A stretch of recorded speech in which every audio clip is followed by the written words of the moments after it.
जी हाँ दोस्तों, जो कहानी मैं आपको बताने जा रहा हूँ एकदम सच्ची और दिलचस्प कहानी है। इसे पूरा वॉच कीजिए। केवल शारीरिक सुख की चाह में दो बच्चों की मां सुनीता ने अपने किराएदार नरेश की बाहें थाम ली। पति कृष्णलाल ने उसे समझाने की कोशिश की तो सुनीता और नरेश ऐसा अपराध कर बैठे कि कृष्णलाल और सुनीता ने जैसे तैसे करने अपने एक छोटा सा घर बना लिया था। अपना घर बना जाने के बाद पत्नी बहुत खुश थी और खुशी भी क्यों ना होती, उसका घर हो जाने के मकान मालिक की किचकिच से छुटकारा हो गया। अब वे अपने घर में निश्चित होकर रह सकते थे। हर महीने एक मोटी रकम किराए के रूप में देने के बाद सुबह शाम सिर झुकाए के बाद भी मकान मालिक टोकते रहते थे, यहाँ मत बैठो, यहाँ मत लेटो, नल खुला छोड़ देते हो, तुम्हारे ऐसे बच्चे वैसे वैसे करते ही हुए रहते थे। आज तुम्हारा यहाँ कौन आया था? और आज मकान में जाने इसकी बातें तो सुनने ही नहीं मिलेंगी। कृष्णालाल के पिता राम आश्रय लगभग 30 साल पहले रोजी रोटी की तलाश में लुधियाना आए थे। वहां उन्होंने एक फैक्ट्री में चौकीदारी की नौकरी मिली गई तो गांव में वह पत्नी राम दुलारी को भी ले आया। लुधियाना में रहते हुए दो बच्चों और बेटा कृष्णालाल और बेटी सविता का बाप बना।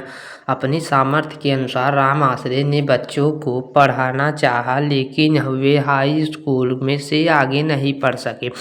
जी हाँ दोस्तों, जब वह आगे नहीं पढ़ सकते, सविता को घर के कामकाज और सिलाई कढ़ाई सिखाकर सन 2003 में उसका विवाह कर दिया। सविता का पति मालू रूप ने उत्तर प्रदेश में जिला गोड्डा का रहने वाला था। जालंधर में वह एक जाने माने होटल में काम करता था। और यह कहानी है एक और मुजफ्फरपुर की सबा फिरदौस अपने जीजा के भाई मुमताज अहमद को 16 वर्ष की उम्र में दिल दे बैठी। ना चाहते हुए भी फैमिली वालों ने दोनों की शादी कराने के लिए मजबूर होना पड़ा। शादी के कई साल बाद फिरदौस ने गुलगल सच का पंचायत ऑफिस पति मुमताज की हत्या के फुल फ्रेक प्लानिंग कर मौत के घाट उतार दिया। जिस मुमताज से शादी करने के बाद शिवा फिरदौस ने फैमिली वालों को से बगावत, आखिर उसे चाकू मारकर उसे गोद में क्यों डाला।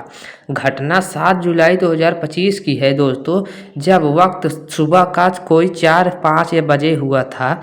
बिजली गुल हो जाने के बाद बिहार के जिला मुजफ्फरपुर गांव माड़ीपुर की रहने वाली सबा फिरदौस की आंखें खुली तो उसने अपने पति को कमरे में जाकर देखा।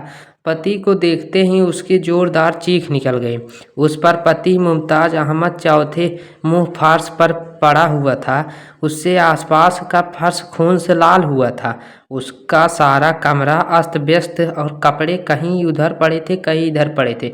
कमरे का हाल देखकर वह बदहवास हो गया और जोरदार से चीखने लगे, बचाओ बचाओ, किसी ने मेरे पति का खून कर दिया।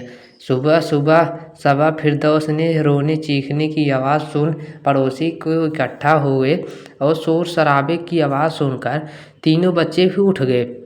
जी हाँ दोस्तों, ये वही कहानी है। अपने अब्बू को देख रोने लगे।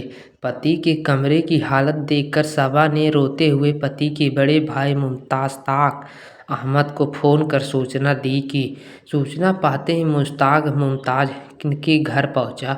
उसके बाद मुश्ताक ने अपने अन्य फैमिली वालों को इसकी जानकारी देते बाद पुलिस वालों को सूचना दी और पुलिस वालों ने तहकीकात की तो यह पता चला कि उसकी पत्नी ने ही उसका खून कर दिया। हाँ दोस्तों, आजकल किस पर विश्वास किया जाए ऐसा तो अब लग ही नहीं रहा। जी हाँ दोस्तों, और इसके आगे जानने के लिए हमारे चैनल को सब्सक्राइब करें।